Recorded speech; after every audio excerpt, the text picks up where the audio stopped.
ইফতারে বেঁচে থাকা 2 টুকরো কমলা খাওয়ায় এতিম কিশোরকে পাশবিক নির্যাতন করার অভিযোগ উঠেছে এক মাদ্রাসা শিক্ষকের বিরুদ্ধে। অভিযোগ ওঠার পর থেকে পলাতক রয়েছে অভিযুক্ত সেই ঘাতক শিক্ষক। ঝিনাইদহ সদর উপজেলার আদর্শ ইয়াতিমখানায় ইফতারে বেঁচে যাওয়া 2 টুকরো কমলা খাওয়ায় সাগর হোসেন নামের এক কিশোরকে বেধড়ক মারপিট করা হয়েছে। হাত পা বেঁধে তার উপর চালানো হয় মধ্যযুগীয় কায়দায় অমানসিক নির্যাতন।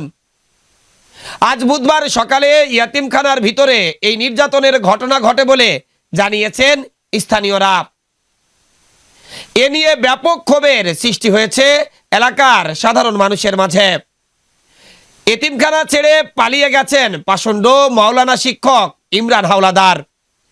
স্বজনরা জানান, গত সোমবার জৈনেক এক ব্যক্তি আদর্শ এতিমখানায় ইফতারের আয়োজন করেন। ইফতার শেষে কয়েক টুকরো কমলা বেঁচে যায়। সেখান থেকে কিশোর সাগর হোসেন 2 টুকরো কমলা অতিরিক্ত খায়। এরপর মাওলানা শিক্ষক ইমরান হাওলাদার তাকে ডেকে নিয়ে হাত পা বেঁধে স্টাম্প ও কাঠ দিয়ে বেধড়ক পিটিয়ে তাকে আহত করেছেন। সাগর হোসেনকে আহত অবস্থায় উদ্ধার করে ঝিনাইদহ সদর হাসপাতালে ভর্তি করা হয়েছে। এলাকাবাসী পাষণ্ড মাওলানা শিক্ষকের দৃষ্টান্তমূলক বিচারের দাবি জানিয়েছেন। মাদ্রাসা শিক্ষকদের বিরুদ্ধে ছাত্র নির্যাতনের অভিযোগ নতুন নয়, তবে বাংলাদেশে সব মাদ্রাসায় তার ছাত্রদেরকে নির্যাতন করা হয় না। কিছু কিছু মাদ্রাসায় কিছু অমানবিক শিক্ষকের কারণেই আজ মাদ্রাসা শিক্ষার বিরুদ্ধেই অভিযোগের আঙ্গুল তোলায় এদেশের কিছু মানুষ।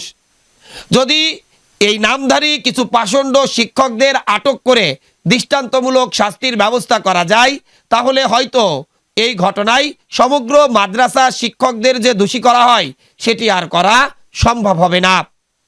জেলার বিভিন্ন সচেতন মাদ্রাসার শিক্ষকরা জানিয়েছেন, যারা এই ঘটনা ঘটিয়েছে বা যে ব্যক্তি এই ঘটনা ঘটিয়ে মাদ্রাসার শিক্ষককে কুলসিত করেছে তাদেরকে বা তাকে আটক করে দ্রুত আইনের আওতায় আনা হোক। এই ঘটনায় পুলিশ বলেছে যে আমরা এমন একটি ঘটনা শুনেছি, কেউ যদি লিখিত অভিযোগ দেয় তাহলে তদন্ত করে দোষীদের বিরুদ্ধে ব্যবস্থা নেওয়া হবে। এই ঘটনার পর থেকে এলাকা জুড়ে চরম আতঙ্ক বিরাজ করছে। বিভিন্ন মাদ্রাসা থেকে তাদের প্রিয় সন্তানদের বাড়িতে নিয়ে আসছেন স্বজনরা। অনেকেই বলেছেন, এতিমখানার নামে বিভিন্ন স্থানে ছাত্রছাত্রীদেরকে রেখে তাদের উপর মানসিক ও শারীরিক নির্যাতন করা হয় প্রায় সময়। কিছু লম্পট শিক্ষক আছে যারা এই কাজে নিয়োজিত থাকে। এখনই সময় ইমরান হাওলাদারের মতো অমানবিক শিক্ষকদের আটক করে দৃষ্টান্তমূলক শাস্তির ব্যবস্থা করা।